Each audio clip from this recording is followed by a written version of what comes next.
RT's headlines. Islamic State is thought to have slaughtered up to 300 people in a savage raid on the Syrian city of Deir Ez-zor. Iran breaks free of most international sanctions after the UN's nuclear watchdog confirmed the country's complied with all its obligations to scale back its program. Plus, among the stories that dominated the week, a suicide bomber struck a popular tourist area in the Turkish city of Istanbul on Tuesday. All 10 victims were foreigners. And police in Sweden come in for criticism for keeping quiet about alleged sexual attacks against women by migrants.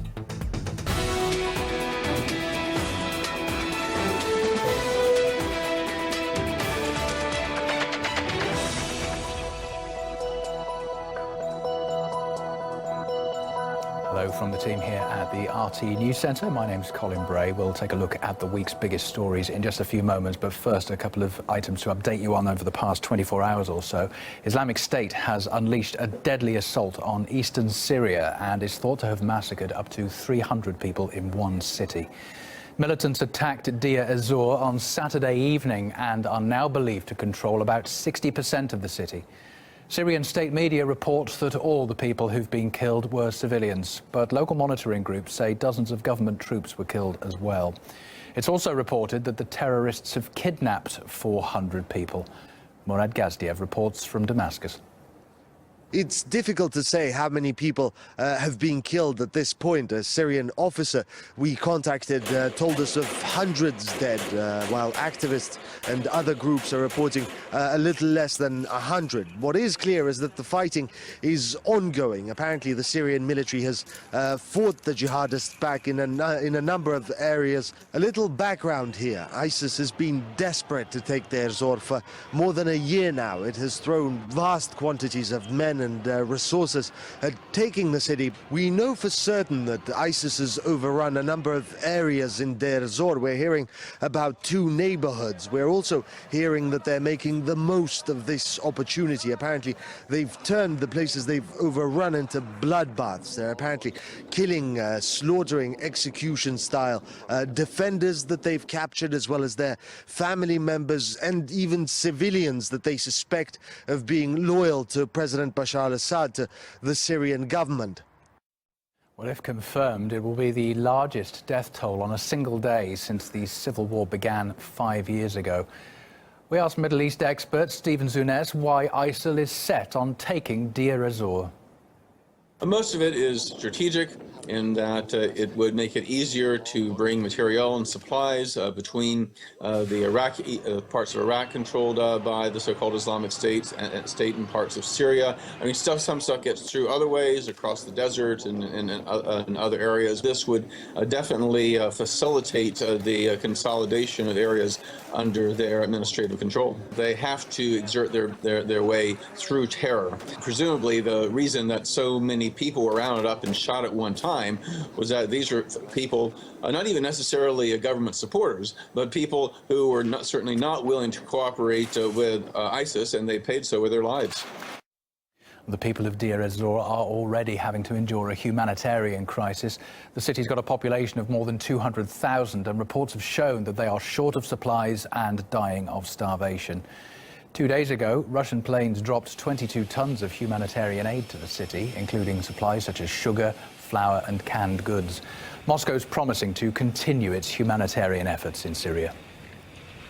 As for the fight against ISIL, the Russian Air Force is being supported on the ground by some Syrian opposition groups. We caught up with Colonel Talal Silo. He defected from the Syrian army at the beginning of the war to join the opposition. Now he represents a group called the Syrian Democratic Forces and regards ISIL as a bigger threat to them than the Assad government. The Syrian Democratic Forces were created to fight against Daesh, to drive them off our land. We see that Daesh poses a greater threat to us and to Syria than the government. In future, when we defeat ISIL, we want to see Syria as a country with a multi-party system. To do that, to resolve the conflict between us and the government, we need talks between all sides of the conflict, including the Free Syrian Army and our forces. Regarding the Russian airstrikes, we think that if their main goal is to defeat the terrorists, then we support them. We are fighting the same war. We see their actions as supporting our forces, But if the reports of Russian airstrikes targeting civilians were confirmed, we would be strongly against such actions. Crippling economic sanctions against Iran have been lifted after the UN's nuclear watchdog confirmed that the country's complied with all its obligations, which were painstakingly agreed last summer. The International Atomic Energy Agency has verified that Iran has implemented its nuclear-related commitments under the JCPOA. As Iran has fulfilled its commitments, today, multilateral and national economic and financial sanctions related to Iran's nuclear program are lifted in accordance with the JCPOA. Everyone is happy with the agreement. This deal will bring us development and progress, interaction with the world, and coordination in our actions. Iran's not out of the woods yet, though, because some of the international sanctions will remain in force.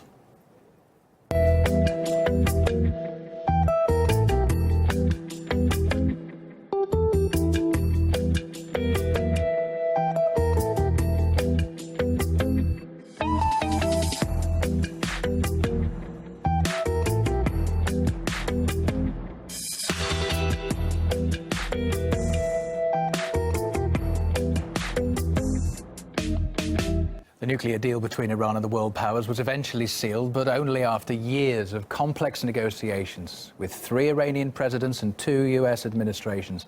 The so-called Joint Comprehensive Plan of Action was finalized last July. This is an historic day. No, it's just not the president. It's our president.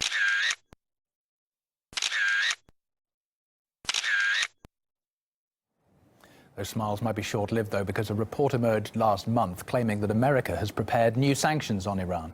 The Wall Street Journal reports that almost a dozen Iranian companies and individuals may be targeted for allegedly helping to develop a ballistic missile program. But that only emboldened the Iranian president to order his defense minister to continue with its development. Iran carried out a medium-range missile test last October. Then, in December, a UN team of monitors said that Tehran had violated a Security Council resolution by test-firing a nuclear-capable missile, although diplomats pointed out that the rocket test was not technically a violation of the nuclear deal. The US claimed that Iran's military fired unguided rockets near an American aircraft carrier. It's an incident that happened in the Strait of Hormuz in the Persian Gulf. The Pentagon said Iran gave only a 23-minute warning before firing the rockets. Iran denied the accusation, describing it as psychological warfare. Plus, a diplomatic spat was averted earlier this week when Tehran released 10 US Navy sailors seized after they strayed into Iranian waters in the Persian Gulf.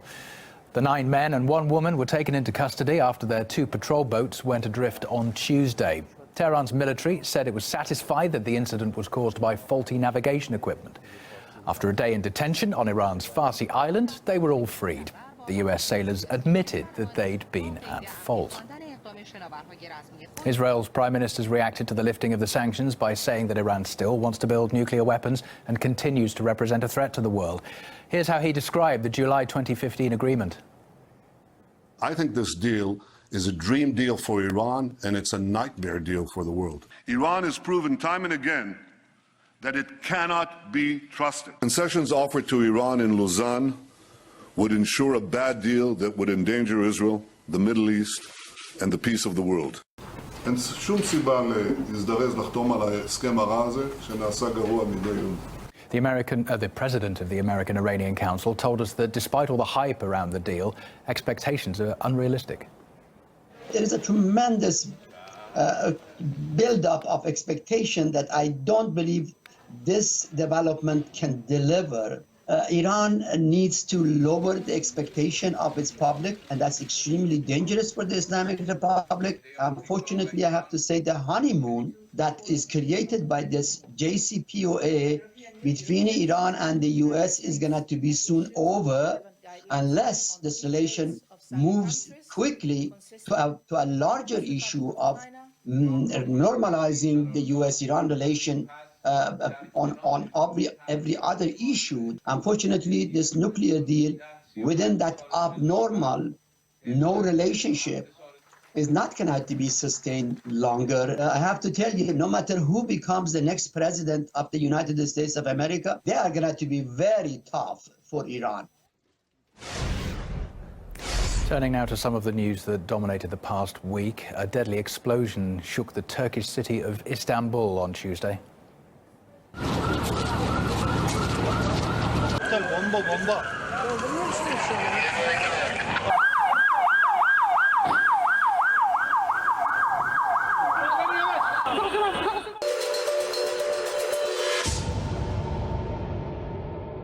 After the bombing, President Erdogan reasserted that Turkey is on the front line of fighting terrorism. That's Ankara's official stance, but recent headlines suggest that's not the full story.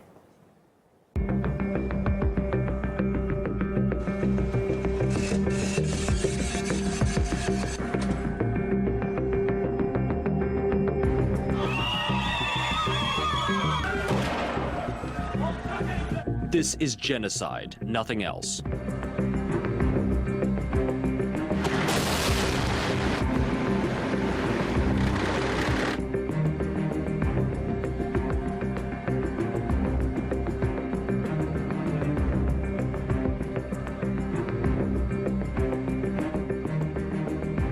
Secret-held documents reveal that most of the oil that ISIS has smuggled out of Syria and Iraq has ended up in Turkey.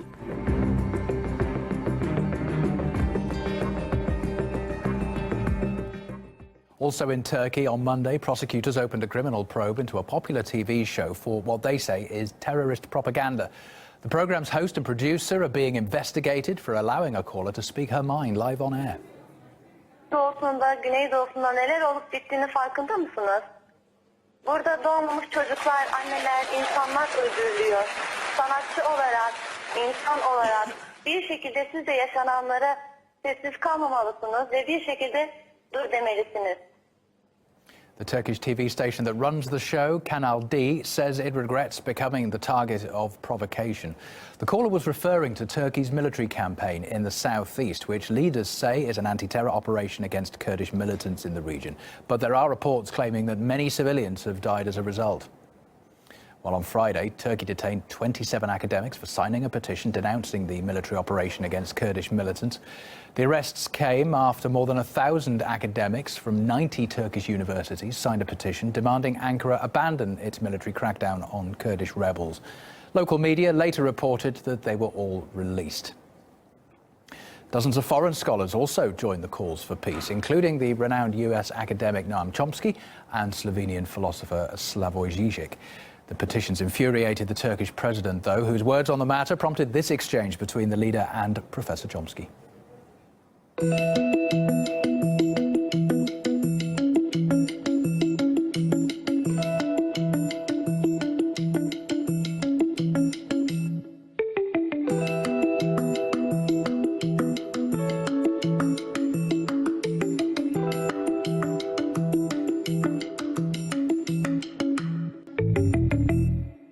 In the US presidential race, there's a big Democratic debate on Sunday night, but some voices are getting heard a lot more than others. It's one of the stories we've got lined up for you after the break.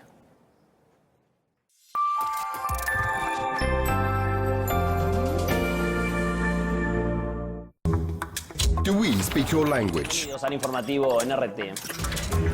Want news, programs and documentaries in Spanish?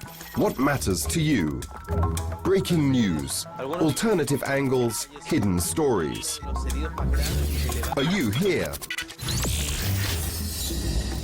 Then try RT Spanish. Find out more, visit actualidad.rt.com. The government thought their proposal for a merger was going to be a boom, but alas, it turned out to be a bust. We're in exactly the same crisis, only the situation is more dire now than it has ever been. The question then becomes, what happens when you have an economic downturn? China has pledged to contribute a total of $41 billion to the bank. Beijing has to keep it going. Some fundraisers are predicting the next election could cost $5 billion.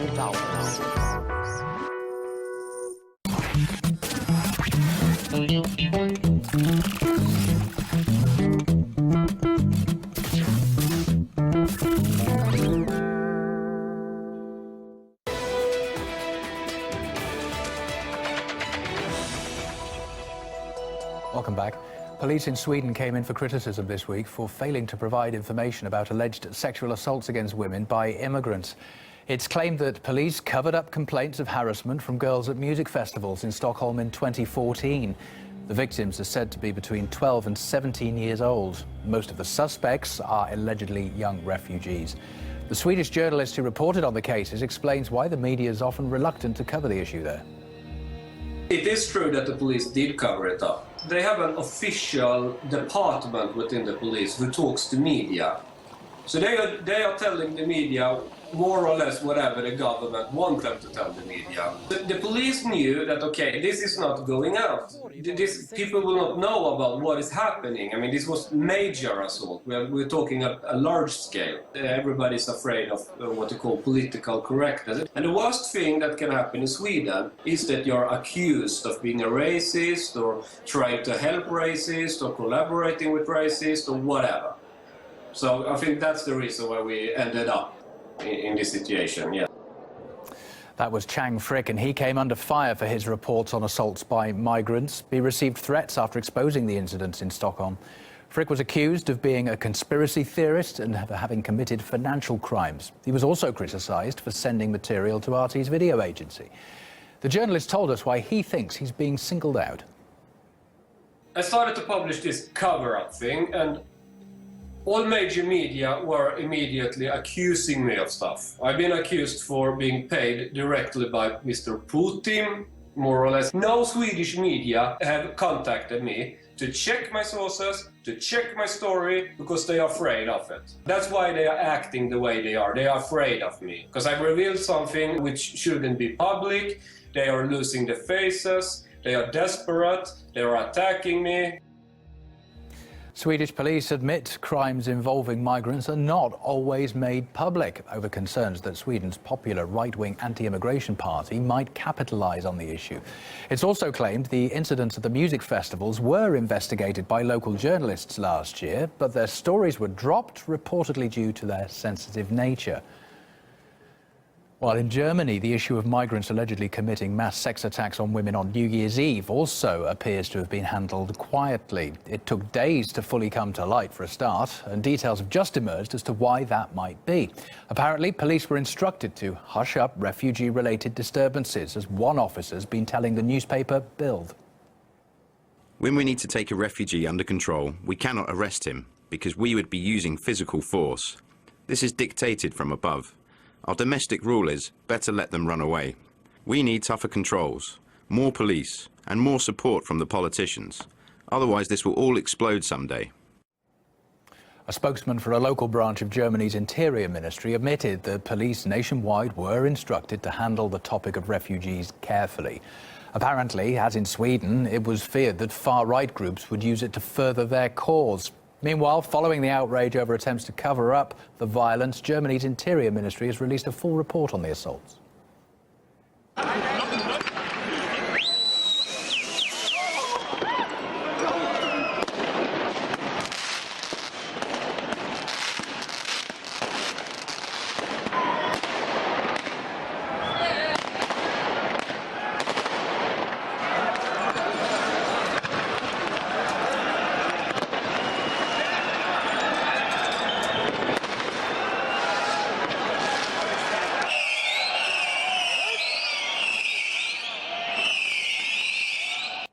We got the thoughts of Professor Christian Pfeiffer, who's a former regional justice minister in Germany. They wanted, out of political reasons, to hide the fact that the offenders were refugees. They told us those were foreigners who are living since a long time in Cologne, and we know them quite well, and they did shoplifting or other offences, and now they have done that. And this was out of political reasons. Now we learn, looking to the facts, that the majority of those people had been refugees and that the police was misleading us in the first information they gave to us. Meanwhile, the mayor of a small Bavarian town overwhelmed by refugees has delivered on his rather unusual promise that he made to Angela Merkel last year by sending a bus filled with asylum seekers from his region to Berlin. RT's Peter Oliver was there when the bus arrived outside the Chancellor's office. Well, the bus you can see right here is the result of a threat made last October by a small-town mayor to the German Chancellor. Peter Deir told Angela Merkel that his town in Bavaria had received too many refugees and that if any more arrived, he'd be putting them on buses and sending them to her own doorstep.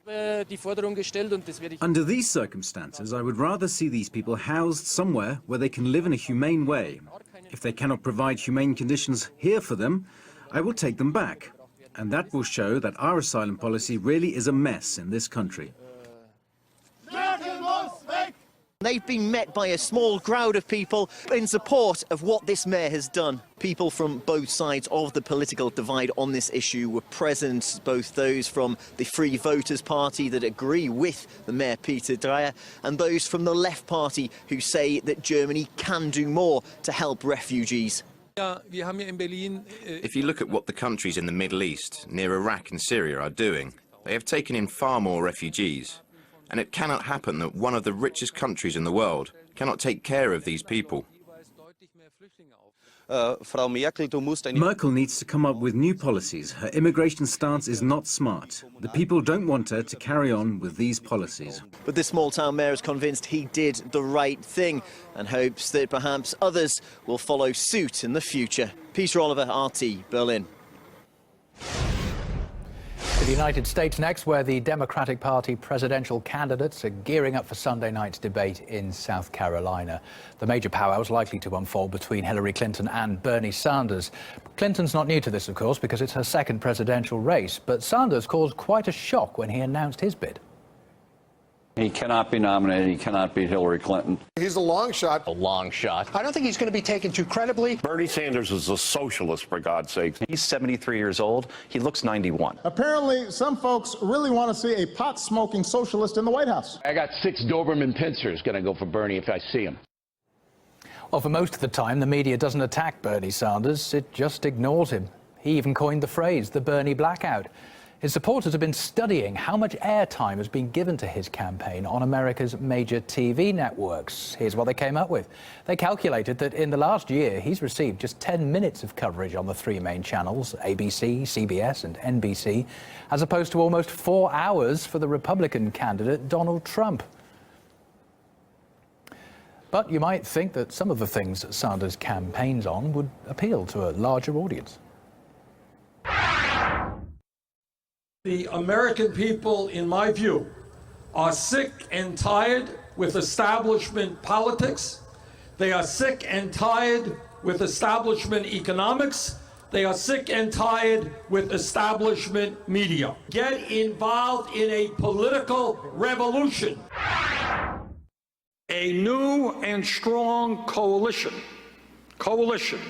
of Western powers, Muslim nations, and countries like Russia must come together.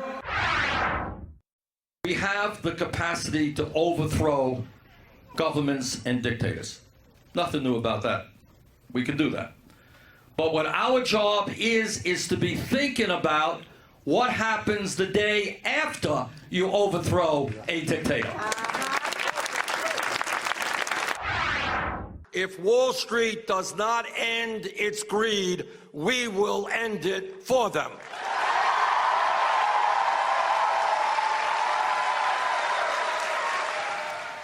Hillary Clinton's gone as far as branding him unelectable, although, judging by some of the recent polls, that doesn't really seem to be the case. In Iowa, for instance, Sanders is leading over Clinton by 5 percentage points, while in New Hampshire, more than half of those asked say they would choose Bernie over Hillary. Media analyst TJ Walker told us what he thinks is behind the growing support for Sanders. A lot of things fueling Bernie Sanders' success. So part of it is the whole crack up of the conservative establishment, the conservative party in America, the Republicans. By them embracing Donald Trump, a lot of Americans are kind of looking under the skirt of conservatism for the first time and realizing there's nothing there but sort of crackpot theories, because the conservatives have been the ones telling us for so long socialism is completely crazy. Anyone who calls himself as a socialist is beyond the pale. And now more and more Americans, especially young people, realize it's conservatives and people like Donald Trump who are crazy. And someone like Bernie Sanders, who wants health care for everybody, free education at the college level, for the United States to be more like Scandinavia. That's not crazy. That's actually a good thing. Tonight's Democratic debate will focus on domestic issues. The pair are expected to clash over health care. Clinton has attacked Sanders many times over the issue, saying that his plan is just too expensive. But there hasn't been disagreement. A few days ago, Sanders posted this photo on Facebook. It's from 1993, and in the caption, Hillary thanks him for his contribution to the development of the healthcare system in the US. The TV channels might not be fond of Bernie Sanders, but two major American magazines are. Time and Rolling Stone put him on their front covers last month. And despite being more than 70 years old, he appears to enjoy huge support among the younger generations.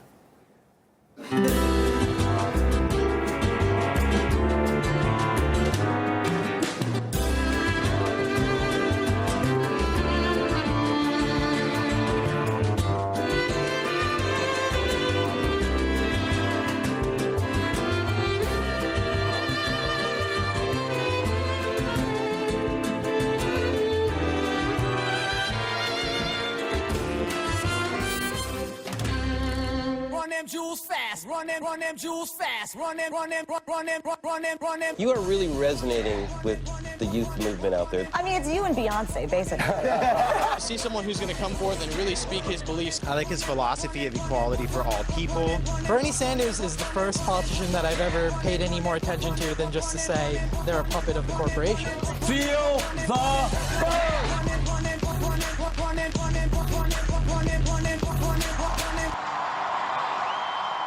You're watching RT International. On the way next, no hiding place for the spin doctors. Anissa's on the way. Get in the now after the break.